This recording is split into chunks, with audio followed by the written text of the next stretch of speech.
Jangan lupa like, komen, dan subscribe channel YouTube TVRI Bengkulu dan nyalakan lonceng notifikasinya.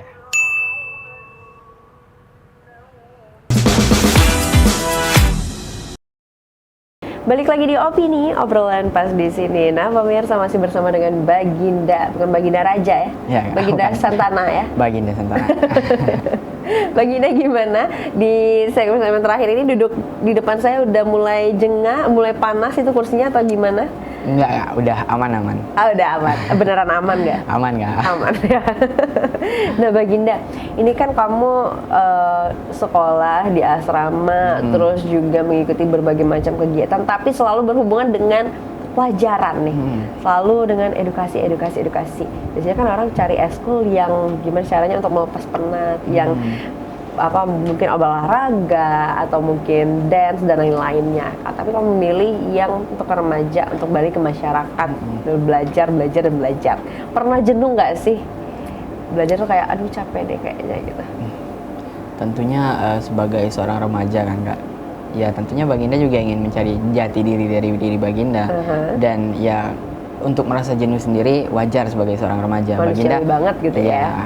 Baginda pernah merasa jenuh dalam kegiatan eskul Baginda, dalam kegiatan Baginda di sekolah.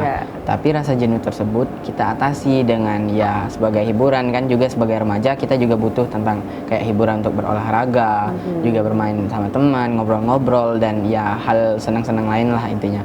Tapi dalam jenuh tersebut kita tidak boleh berlama-lama di dalam jenuh tersebut, karena jenuh tersebutlah yang akan membuat kita, apabila kita terus merasa jenuh, kita akan keluar dalam kegiatan positif kita, dan ya hal tersebutlah yang akan membuat kita ke arah yang negatif, untuk terus bermain, untuk terus bersenang-senang, dan hal tersebut tentunya tidak penting kan dalam masa remaja kita. Tapi ya sebagai seorang remaja, apabila kita merasa jenuh, kita boleh sekali-sekali kayak bermain sama teman gitu kan, ngobrol-ngobrol dan hal-hal senang-senang lainnya lah. Oh begitu, jadi ya wajar lah ya kalau ketika jenuh datang langsung main aja sama teman-teman gitu ya, senang-senang aja, nanti langsung fresh lagi. Iya, langsung fresh lagi, aman ya. Aman. Nah ini kan kamu hektik, pasti jadwalnya juga udah padat gitu ya, jadwal sekolahnya, belum lagi kalau sekolah selesainya jam berapa sih? Untuk sekolah sendiri kami selesai di jam 4 Kak. Jam 4 itu pelajaran di kelasnya, belum lagi kegiatan asramanya. Iya, belum lagi nggak sih? Itu lagi belum lagi untuk ngumpul-ngumpul sama anak-anak PR, bahas-bahas tentang remaja dengan menjadi konselor juga pasti banyak sekali. Itu apa sih suka dukanya selama kamu memilih berkegiatan yang seperti ini? Baik, untuk sukanya sendiri tentunya Baginda merasa bahwasannya kegiatan yang Baginda lakukan sekarang ini adalah hal yang akan berdampak positif di masa kuliah dan juga masa kerja Baginda nantinya. Karena apabila Baginda sudah terbiasa di masa remaja seperti kegiatan-kegiatan seperti itu, di masa kuliah nanti Baginda akan lebih mudah untuk berkegiatan dan juga tidak merasa tertekan ataupun kaget. Jadi di dalam suka sendiri Baginda sudah bisa memahami bahwasannya kegiatan Baginda ini adalah kegiatan yang positif, dan positif tersebut juga didapatkan di masa sekarang dan juga di masa depan nantinya. Tapi juga untuk rasa suka tersebut tentunya kita juga memiliki rasa duka di dalam rasa duka ini sendiri. Ya seperti kakak sebutkan tadi, balance lah ya. Iya. Dukanya apa tuh? Untuk dukanya sendiri itu kayak kita bakal merasa nih kayak jenuh yang sudah kakak sebutkan tadi kan. Kita juga bakal bosan, kayak kegiatan kita padat banget gitu, kayak kegiatan kita nggak ada waktu kosong, kayak kapan gua main gitu kan, kapan gua senang-senang gitu kayak teman-teman yang lain. Jenuh tersebut tentunya menjadi rasa duka dari diri kita karena kegiatan kita sudah padat, sudah kayak gimana gitu. Tapi dalam rasa duka tersebut kita harus memikirkan rasa suka kita, yaitu kayak hal tersebut tentunya juga berguna bagi masa depan kita. Tentunya ujung-ujungnya balik ke masa depan kita. Oke, balik lagi ke tujuan awalnya apa gitu ya, ingat itu aja ya. Ada nggak sih yang cerita ke kamu mungkin yang lucu gitu sampai sekarang pun masih keinget? Mungkin ceritanya sih awal-awalnya aja sih, kayak apa dia tuh? cerita kayak tentang lucu aja gitu kan. Gua dulu dari SMP nggak ada basic dari asrama, tiba-tiba masuk ke sekolah ini, nggak ada kepikiran dari SMP juga, tiba-tiba masuk ke sini disuruh sama orang tua gitu kan, terpaksa juga masuk ke sini karena kemauan orang tua kan. Kita dengarnya juga agak gimana gitu kan. Relate nggak? Iya, bagi diri Baginda sendiri lumayan relate ya. Relate ternyata.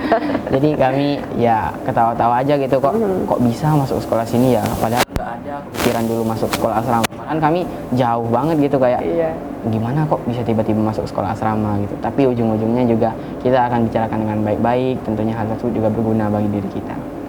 Gitu. Jadi kayak ya udahlah di logowo aja gitu ya. Ini kan kalau yang cerita ada cewek dan juga cowok. Ini nggak ada cewek yang baper sama Baginda ujung-ujungnya. Mungkin ya dari mau jawab iya di depan ada bapaknya, ini gimana gitu ya, agak takut. Gak apa-apa, Baginda pernah nggak Baginda? Bisik-bisik aja deh. Mungkin sedikit sih pernah sih Kak, tapi ya kita kan juga sebagai manusia kan tentunya juga punya rasa suka, tapi kita nggak boleh kayak untuk berpacaran kan juga halnya negatif. Tapi kalau untuk rasa suka sendiri kan teman-teman yang lain juga ada, tapi kita harus membawanya dengan arah yang positif. Jadi sebagai penyemangat aja gitu. Jadi sebagai penyemangat aja, diartikannya dengan positif. Jadi jangan sampai ya Baginda ya, materi-materi yang udah Baginda sampaikan nanti jadi blunder sendiri, kan ngeri ya Baginda. Betul. Ini kalau materi, ini kita bahas tentang materi yang biasanya ketika kamu nyampein buat kamu kayak, aduh aku semangat banget deh untuk bahas materi ini. Materi apa sih?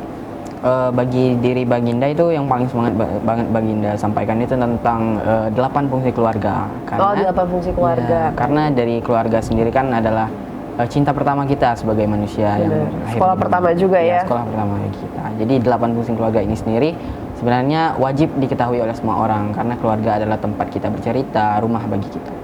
Oke, jadi 8 fungsi keluarga ya Baginda ya, yang sering dibahas dan juga itu mungkin kalau dibahas kayak oh ya udah tahu gitu ya. Cuma untuk penerapannya tidak semudah itu pastinya ya Baginda.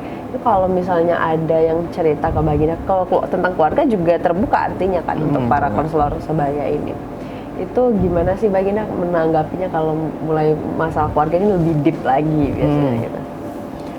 Dari diri Baginda sendiri kan kayak kalau orang-orang cerita itu tentang masalah keluarganya, mungkin keluarganya yang agak ke arah negatif ya, misal dari orang tuanya yang kegiatannya negatif atau gimana kan.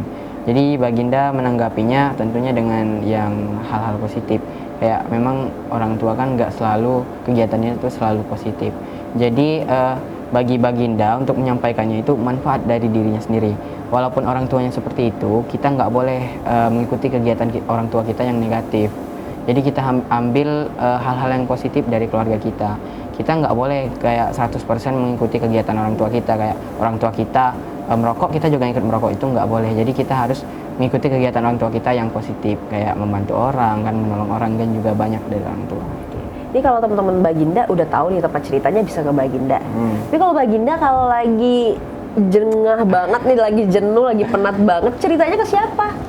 Jadi dari Baginda sendiri kan sebagai seorang laki-laki jarang banget untuk cerita. Laki-laki tidak bercerita. Tidak bercerita.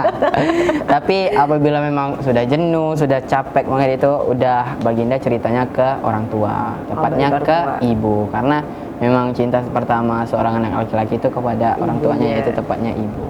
Jadi gitu. Jadi kalau misalnya lagi jenuh, lagi banyak banget yang dipikir tuh balik lagi ke ibu. Gitu. Jadi ya memang seperti itu seharusnya ya Baginda ya. Dan jadi remaja juga kita harus lebih aware juga, lebih hati-hati juga. Sekarang tuh kayaknya menurut kamu sendiri nih Baginda, pengaruh nggak sih lingkungan pertemanan itu terhadap kebiasaan kita nantinya? Jadi bagi diri Baginda sendiri itu sangat berpengaruh. Yang paling berpengaruh dalam kehidupan kita itu adalah lingkungan. Apabila teman kita arahnya negatif semua, tentunya kita akan terjerumus juga ke hal tersebut. Karena kita tidak punya lingkungan yang positif, lingkungan kita selalu negatif. Kayak misal teman kita merokok semuanya, nggak ada yang positif kayak ngikut lomba gitu. Ya tentunya kita bakal lama-lama juga bakal terjerumus juga ke hal tersebut. Tapi apabila teman kita kayak positif, ngajak ikut lomba, ngajak hal-hal yang positif, bantu itu, belajar bareng dan lainnya, kan juga kita lama-lama akan malu gitu, kayak teman kita belajar mulu ya, masa kita kayak gini aja. Jadi kita juga akan terpengaruh dengan teman-teman kita yang positif tersebut, Kak. Tapi gimana sih caranya kamu untuk memilih lingkungan yang positif itu? Jadi kalau di pertemanan ini ini udah di asrama gitu ya, harapannya memang semuanya baik, tapi kan belum tentu seperti itu pada kenyataannya. Itu gimana cara kamu untuk memilih lingkungan kamu yang kira-kiranya satu visi misi deh sama kamu? Dari Baginda sendiri, kita mencari teman itu nggak perlu yang kayak pintar emang udah punya bakat dari awal, tapi kita memilih teman yang ada kemauannya terhadap bidang yang kita tuju, karena kita juga nanti bakal saling tolong menolong kan dalam kegiatan kita yang positif. Kayak kita memilih lingkungan yang memang ada kemauan dari diri teman-teman kita. Kayak misal teman ini mau ngajak lomba, teman yang lain juga mau gitu. Jadi kita milih teman-teman yang memang ada kemauan dari diri mereka untuk maju ke arah yang positif.